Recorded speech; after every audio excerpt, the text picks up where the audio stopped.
सुप्रभातम पिलामाने आज आम द्वितीय श्रेणी संस्कृत बहीर एकादश पाठ को अध्ययन करवा। देखा एकादश पाठरे लिखाई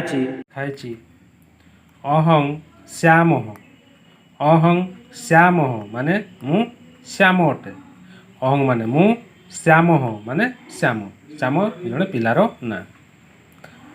भवती का भवती माने आपण का माने किए। भवती का आपण किए। अहं सीता मु सीता। अहं माने मु सीता माने सीता। देख पिला माने एठारे जड़े पिला आउ जड़े भौणी को कहूची जे अहं श्याम माने मु श्याम अटे।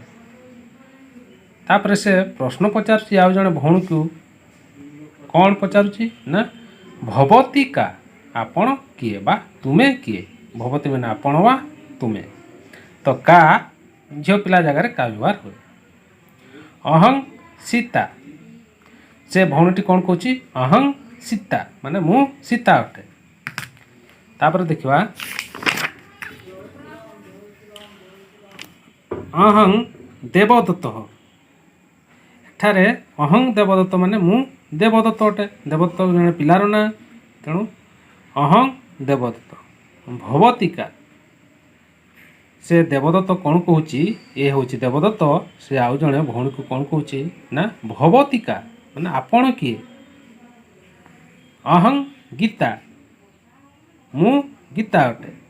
एठारे से भौणी जन कौन कहूँ ना अहं गीता माने मु गीता अटे। पिला माने एहीपरि एगुड़िक पढ़िबो। एथिरे मु घर पाठ देवी रही। धन्यवाद।